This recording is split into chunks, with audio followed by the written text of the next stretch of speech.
നമസ്കാരം. Raf talks ഫുട്ബോളിലേക്ക് ഏവർക്കും സ്വാഗതം. PSG ഫ്രഞ്ച് സൂപ്പർ താരമായ കിലിയൻ എംബപ്പയുടെ ക്ലബ്ബുമായുള്ള കോൺട്രാക്റ്റ് അവസാനിക്കാൻ ഇനി കേവലം മാസങ്ങൾ മാത്രമാണ് അവശേഷിക്കുന്നത്. തൻ്റെ കോൺട്രാക്റ്റിൻ്റെ കാര്യത്തിൽ ഇതുവരെ കിലിയൻ എംബപ്പെ തീരുമാനങ്ങൾ ഒന്നും എടുക്കാത്തത് കൊണ്ട് തന്നെ പതിവ് പോലെ ഒരുപാട് റൂമറുകൾ ഇപ്പോൾ പുറത്തേക്ക് വരുന്നുണ്ട്. PSG തുടരുമോ ഇല്ലയോ എന്നുള്ള കാര്യത്തിൽ കിലിയൻ എംബപ്പെ ഇതുവരെ ഒരു അന്തിമ തീരുമാനം എടുത്തിട്ടില്ല. മാത്രമല്ല, നിലവിൽ മറ്റേത് ക്ലബ്ബുമായി ചർച്ചകൾ നടത്താനും അതുപോലെ തന്നെ പ്രീ എഗ്രിമെൻറ്റിൽ എത്താനുമുള്ള ഒരു അവകാശം ഇപ്പോൾ കിലിയൻ എംബപ്പയ്ക്കുണ്ട്. സ്പാനിഷ് വമ്പന്മാരായ റയൽ മാഡ്രിഡുമായി എംബപ്പെ പ്രീ എഗ്രിമെൻറ്റിൽ എത്തി എന്നുള്ള കാര്യം പ്രമുഖ ഫ്രഞ്ച് മാധ്യമമായ ഫൂട്ട് മെർക്കാറ്റോ റിപ്പോർട്ട് ചെയ്തിരുന്നു.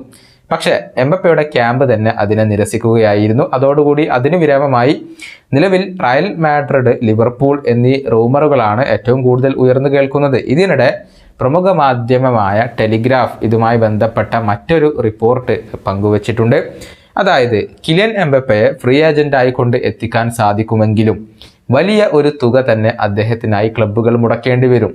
വലിയ സാലറി ഈ താരത്തിന് നൽകേണ്ടി വരും. ഒരു വർഷത്തിന് 75 മില്യൺ യൂറോ സാലറി ആയിക്കൊണ്ട് എംബപ്പയുടെ ക്യാമ്പ് ആവശ്യപ്പെടും എന്നാണ് റിപ്പോർട്ടുകൾ.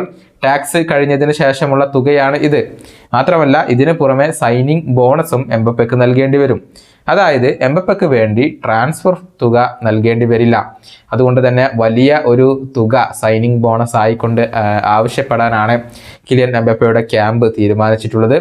ഒരു വർഷത്തേക്ക് 75 മില്യൺ യൂറോയൊക്കെ നൽകാൻ റയൽ മാഡ്രിഡ് തയ്യാറാകുമോ എന്നുള്ളതൊക്കെ കാത്തിരുന്ന് കാണേണ്ട കാര്യമാണ്. നിലവിൽ PSG ഏറ്റവും കൂടുതൽ സാലറി കൈപ്പറ്റുന്ന താരം അത് കിലിയൻ എംബപ്പെ തന്നെയാണ്. ഈ വീഡിയോയുടെ അവസാനിപ്പിക്കുന്നു. വീണ്ടും കാണാം.